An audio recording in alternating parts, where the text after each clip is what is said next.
Can I just say one thing firstly? I love the name Eat Sleep Boxing Repeat. Welcome back to ESBR Boxing's YouTube channel in partnership with sharpbetting.co.uk. We're here. It's in final prediction mode. I'm joined by Greg. Pleasure as always, Greg. We're in WBC World Super Lightweight title action as Alberto Puello takes on Sandor Martin in Brooklyn, New York on the Gervonta Davis Lamont Roach undercard. Good fight, world title fight at super lightweight, with Puello being elevated to the full champion. An undefeated fighter, and against Sandor Martin, who we know is, he's a tricky fighter, tricky man to beat. What is your final prediction? As we're just a day or two away from this fight, how does Puello Martin go for you, Greg? Yeah, great to speak to you as always, Paul. It's kind of the fight of the boogeymen in the division. I don't think anybody would look forward to fighting either of the two of them with the style that they've got. I slightly lean towards Alberto Puello, Paul, and only reason I do is they're quite similar in style, where they like you to come to them and put the pressure on so they can counter you and move. But I think Puello just punches that little bit faster and a bit crisper than Sandor Martin. So I think that we're looking at this fight going all the way, but I just slightly edge towards Alberto Puello in points. Yeah, I think I mean it's a few knockouts and stuff on there as well. Puello, he's not feather fisted by any means.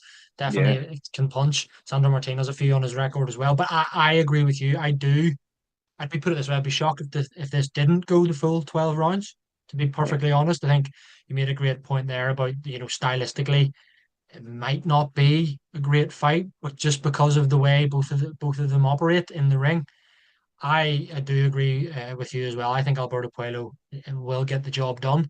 I think that that win against Gary Antoine Russell, he's a decent enough win, as we said, maybe not a world. I was going to say not a world beater, but he's a legitimate world champion now. Whether or not you give him the full credit being upgraded from the interim champion, but he's a world champion. He's got the WBC belt now, Puello, and he's undefeated. I think you kind of got to look at it on form. As much as Sandor Martinez had a couple of those wins and was very unlucky not to get his hand raised against Teofimo Lopez, yeah. uh, I just can't really add much more to it. And I just have a feeling that Puello gets the job done. Yeah. I think it'll be close. I think both will. I don't think it'll be a shutout by any stretch. I'm giving it to Puello, but it wouldn't surprise me if it was a 7-5. 8-4. Quite difficult rounds to score, maybe sometimes as well. But I agree with you, mate. I think Alberto Puello, for me, gets the job done here. Just wins via decision, whether or not Paul, that's unanimous or Paul, not. those guys are absolutely a problem for anybody.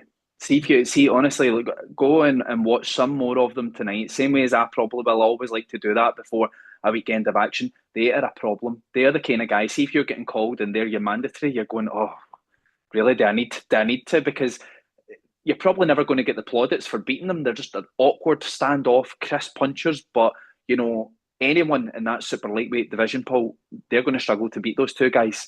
Like you said, Martin showed it with Teofimo Lopez. Very unlucky not to get the decision, and credit to them that they're fighting each other, because I don't think people will line up to fight them. Yeah, for sure, mate. Even though there's a world title on the line, but you do look at these guys and you think, oh, you're kind of like the top of the who needs him club. Yeah, There's a few fighters like that, and not through their any fault of their own. They're just like, too much risk, not a lot of reward, maybe.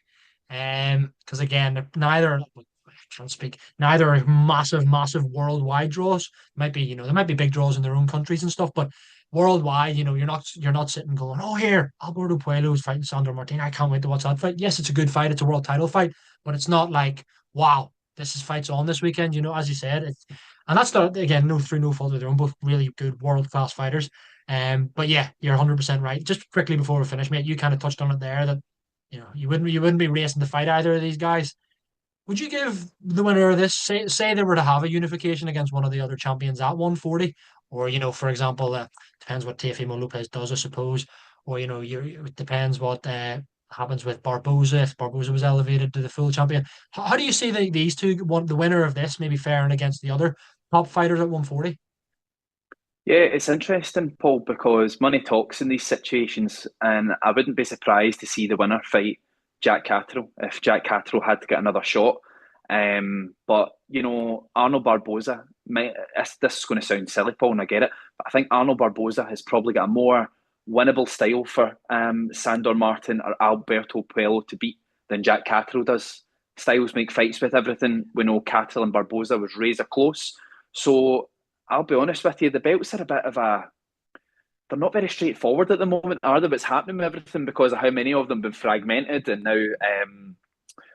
now he's been upgraded, Puello, to the full champion, which I really wasn't aware of until we spoke about it earlier, because I know the last fight was for the WBC interim.